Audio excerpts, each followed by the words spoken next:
pesar de tu orgullo. Matas las flores del campo por ser flores silvestres y siempre son sensibles a las caricias del viento. Con amor y sentimiento, Aida Arquínigo, arriba Yamellín.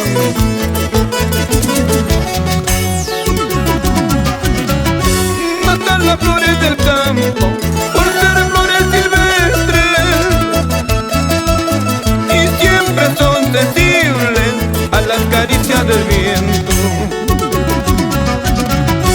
Así lo mismo, Cholita, por más que tú lo niegues,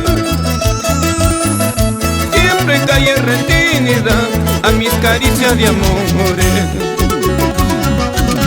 Y que se acabe tu hermosura, que se acabe. Muy tarde, negra, comprenderás lo que vale el sentimiento.